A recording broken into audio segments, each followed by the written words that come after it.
Good evening, everyone, and welcome. Thank you for taking the time to join us today. My name is Farah Amro, and I serve as the Graduate Admissions Counselor for the Department of Communication, Media, and the Arts at Nova Southeastern University's Halmos College of Arts and Sciences. We're delighted to have prospective students, current students, faculty, and guests joining us for another session of our virtual lecture series, where we highlight research and creative work being conducted by members of our academic community. Before we begin, I'd like to briefly go over how this evening's session will unfold. Isabella will begin with her presentation, which will run for approximately 20 to 25 minutes. After the presentation, we will open the floor for questions from the audience. If you think of a question during the talk, please feel free to type it into the Q&A box.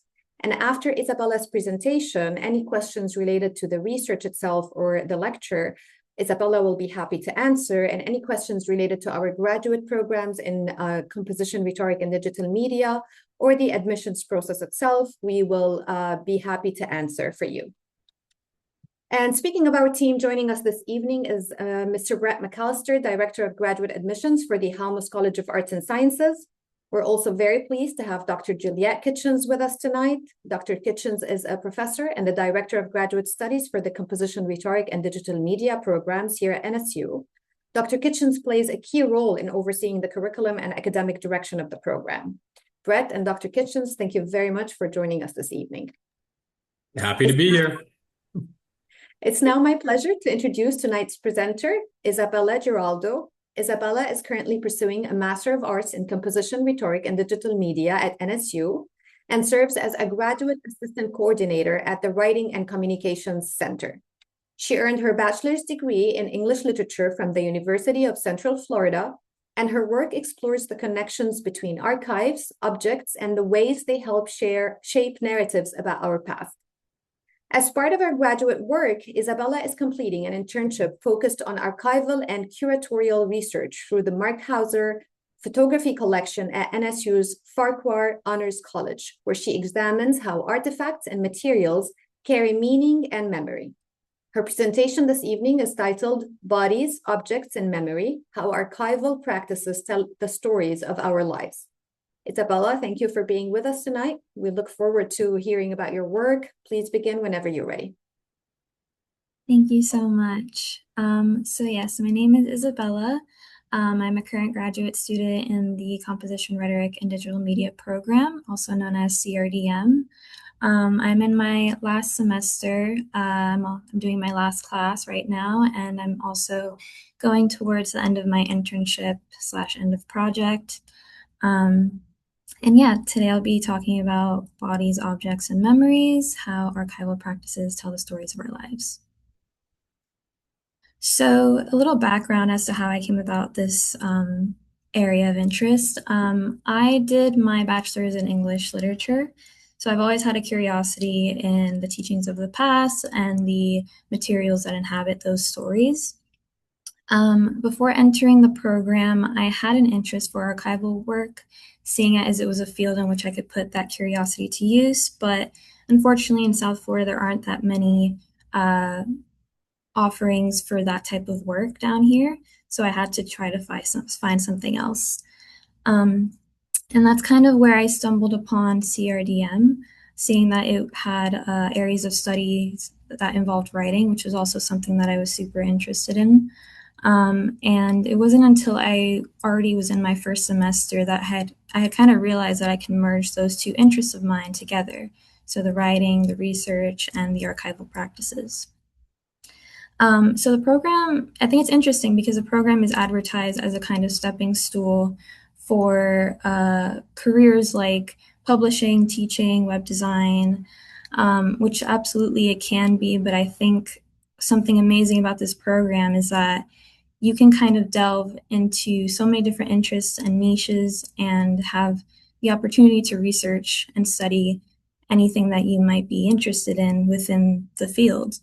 So in my first semester, I ended up learning about archival research, and I started to delve into the ideas of how to be an ethical researcher, the concept of memory as a site of history, and the inclusion of our physical materials as essential to our composing and rhetorical practices. It's where I'm here now stood in my last semester of the CRDM program, performing work that analyzes the tactile and the material, where I highlight object-oriented ontology and embodied composing in hopes of conveying the importance of interacting with the materials around us. So I wanted to present a few key ideas I've learned in my studies that have had an impact on me in the way I do my research. These ideas have kind of also helped me with the project that I'm doing, which I'll explain in a bit. So the first idea is this concept of archives serving as sites of memory, in which they're products of their time and invested with a meaning that can be changed by changing beliefs and values. I believe there's a lot in life that can be misunderstood and misrepresented, but things themselves have the inherent nature of presenting itself as they are. And it's very common for us to make our own opinions and significances about such things, but it's important not to impose these ideas on the materials themselves, which ties into my second concept that I learned about, which is the concept of listening to the ghost to refrain from hypothesizing about the artifacts and evidence found. So in order to be an ethical researcher, you want to make sure that you're not kind of imposing these beliefs and values onto the objects themselves, which have the ability to be imbued with meaning. The third one has to do more with composing practices. So there's a concept of assemblage presented by Jody Shipka, in which she brings the non-human agent into the composing practices to attempt to understand how they collaborate with the human to create. And here she places the non-human agent in the same lane as the human agent, and there it allows us to study the ecology of what makes up human existence. And I think it's a really important thing to center, as there's an abundance of information and a history to be taken from the non-human. So it's important to center them in our rhetorical and composing practices. And then the last one is this idea of the act of crafting and tinkering with materials and creating objects as an act of meaning making, because the idea is that the construction or object is itself imbued with meaning. This idea merges the concept of object-oriented ontology and embodied composing, and that it states that the act of creation, and specifically tinkering, has, with such an object, is an experience where the object has a certain power to affect other bodies. And in essence, it's a valid and important construction of meaning-making literacy. So all of these things are all these concepts are ideas that I've learned throughout my time in CRDM, and there's many more, and it was really fascinating to see how my two interests were able to align and also work together. So it brings me to my project, which is which deals with the photography and sometimes personal collection of the late Mark Hauser. So Mark Hauser was an American photographer based in Chicago. He was a pioneer arising in the 1970s, and he tested what was socially acceptable at the time. He became somewhat of a silent contributor to what could be deemed as a new documentary style of photography that was much more raw, candid, and controversial. It was very interesting because there's not much about him on the internet, so getting this collection and learning more about him and seeing it myself, it was very telling how, I guess, influential his work may have been to other people in the field. So in 2007, Hauser had suffered a work injury incident that left him blind in one eye and with an amputated leg below the knee. He never seemed to fully recover from these injuries, and in 2018, he passed away due to health-related issues. Unfortunately, throughout his time post-injury, he was unable to find a lot of work, and it led him to seek out a loan where his collection, unfortunately, became the collateral. Sadly, he passed away before he could repay that loan, and eventually his collection was gifted to the Farquhar Honors Program. It's a very tragic story, and it's something I've had to grapple with a lot during my time working with this collection, but that's where the scholarship that I learned from my classes comes in handy, because it taught me how to kind of deal with these things and be an ethical researcher. So after our core honors program, the act of archiving and digitizing this collection was taken on by Dr. Mario D'Agostino. He is one of the professors of the CRDM program and my mentor and overseeing advisor of the project. So it was through him that I was able to express my interest in archival work. And within my second semester of the program, I was able to take a special topics class with him that involved archival research and curation. Through this class, I got my first experience into archiving, and we often discussed the feelings that were evoked out of us as archivists and researchers, and often the ethical dilemmas we were faced with through such an imposing project such as this one. So throughout the summer, I had helped Dr. D'Agostino with more archival work of the collection, and eventually I was able to use that experience as part of an internship credit, which is where I find myself now. This proposed project involved the archival, digitization, and curation of part of the Hauser collection, and it will culminate in a final exhibit showcasing handpicked Hauser items and accompanying materials as a physical manifestation of the project's undertaking. So throughout the first semester of the internship, I had mainly done more archival work where I looked through many of Hauser's boxes, sorting through them and documenting every piece. On this slide, I have an image of the Microsoft Excel spreadsheet we use to document all these materials. As you can see, we have gone up to box 40, so we have definitely been busy, as that's not even half of the collection. So we would put things in the spreadsheet, such as the box we were working on, the date that we started it and completed it, as well as the box contents. So with each individual piece, we would go ahead and describe it, kind of just trying to explain it so that I could pick it up without memory and more so out of description. We would also put things like the quantity of each piece and different archival notes, such as the different film that they use, whether it was black and white or color, sepia toned.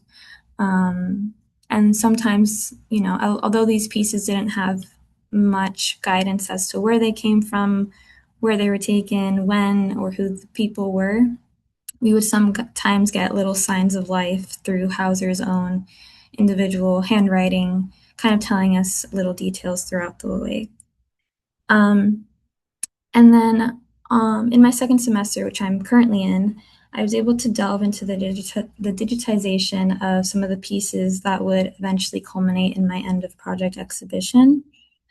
So the photos on this slide, the two here, they're from Hauser's collection that I've scanned, and eventually they will be uploaded to an online repository in the Alvin Sherman Library for archival purposes and research. Through this, I was also curating my own idea of what an exhibit would be like. And so we get to the exhibit, and through the exhibit, I performed the act of curation. I was able to design and format the layout, choose the themes, the pieces, and was able to design all the marketing pieces that corresponded to what I needed to promote the event.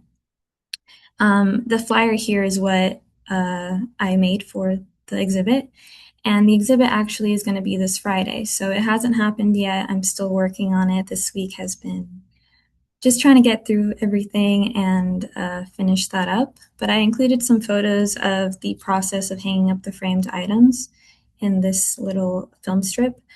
And yeah, it was a very exciting project, and I'm very glad to kind of showcase what I've been working on for the past couple months. And yeah, that's all I really have to say in terms of my project. But I just wanted to mention that I probably could not have done as much for this project without the support of the program and all the faculty in it. I truly felt like my interests and my abilities were nurtured and able to be truly expressed. And I think anybody who's interested in the CRDM program and is passionate about any certain niche interests that aren't typically represented in this kind of field should definitely apply and see what opportunities could arise within their time here. Program and its practice are interdisciplinary, and I think anybody could find an area of study within it that is truly representative of themselves. So yeah, thank you. Thank you so much, Isabella. We appreciate it.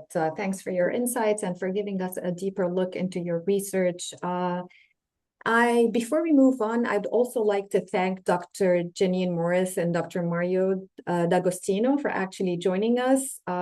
They are both wonderful faculty members in the department, and they're also valuable resources for our students, always available to help answer questions and provide guidance related to our graduate programs.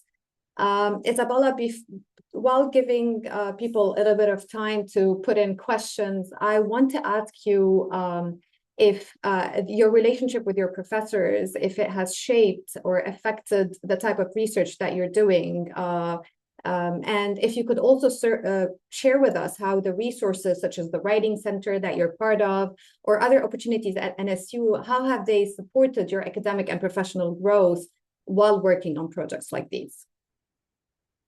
Yeah, of course. I think something that's very special about the program is that I've never seen a faculty so kind of diverse in their topics of study and their interests. And I truly do think that you could find a faculty member to help you with any kind of research that you might be interested in because it's just so diverse. I was able to find Dr. D'Agostino because he taught the special topics class in archival research and curation. And I didn't even know that I could do that in this program. And it was so fascinating to me to find someone, in a professor role that could kind of help guide me into what I wanted to do within this program.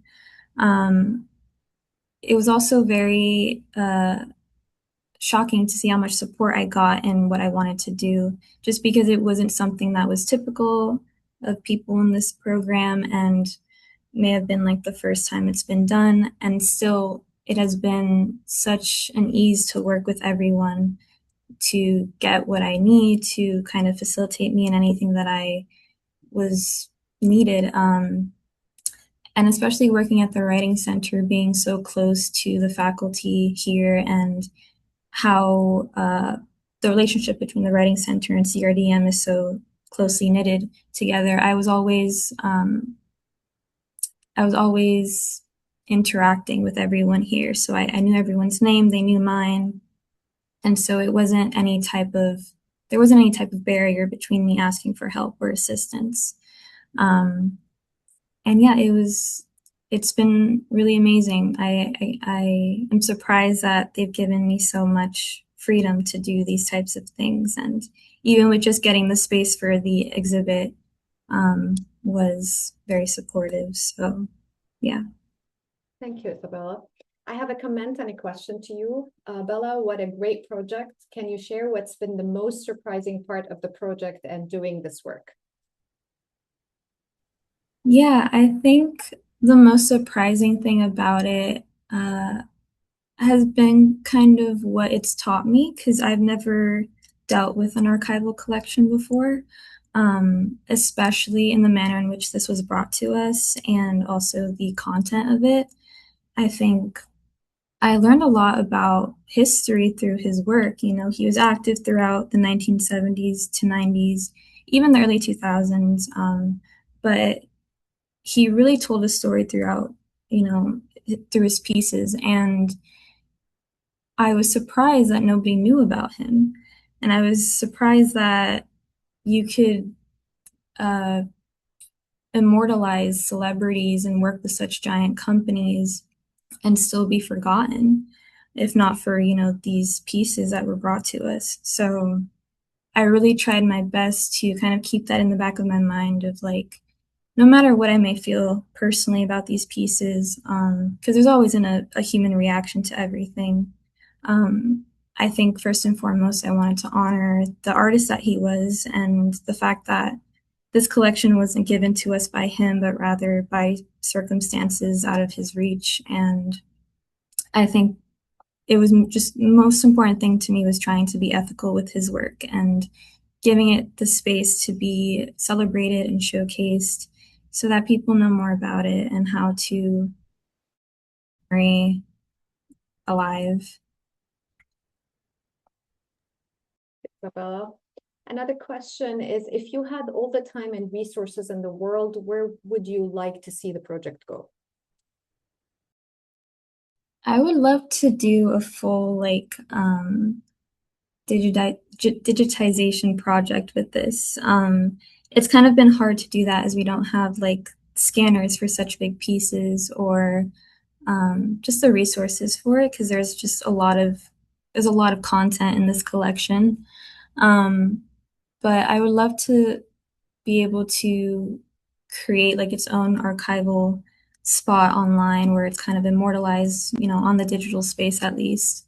And also be given like a proper exhibition. I mean, my exhibit definitely is something worth noting, but there's so many more pieces that he has to present. And it's not even just photographs either. There's a lot of artwork and tactile pieces there too that I think should be shown the light of day and something on the grand scheme so that he really is celebrated because it's deserved.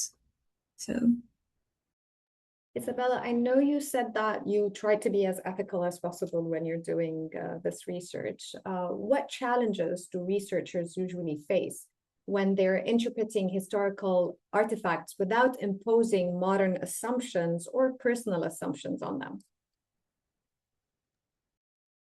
yeah, it's very difficult because there's always an innate human response to trying to figure out things that you don't understand. You want to place an explanation on the unknown. And a lot of Hauser's pieces were kind of unexplained. So you really only had what it gave you.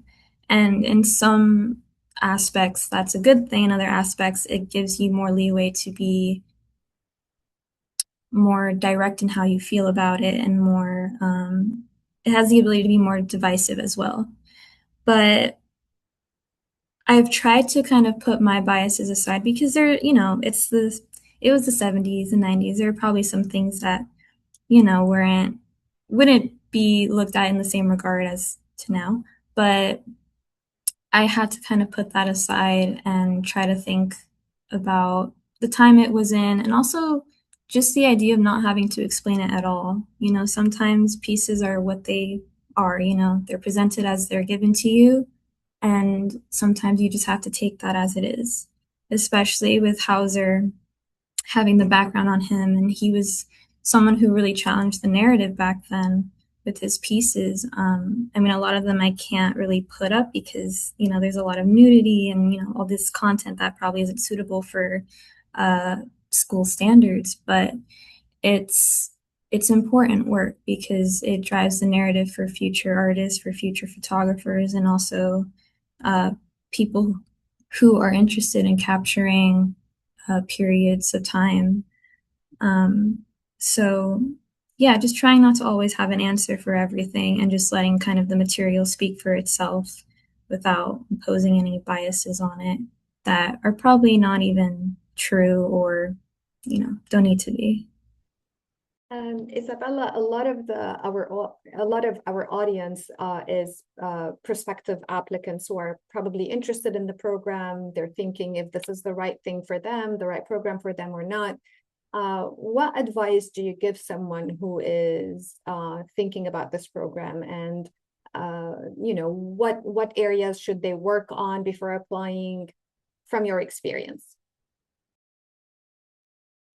I think the advice I would give is just I guess once you're in the program, just reach out to the faculty.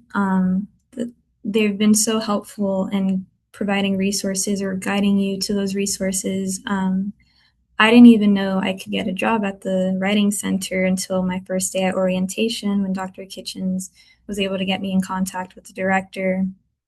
And I was able to get a job here and help pay for, my schooling, which was amazing.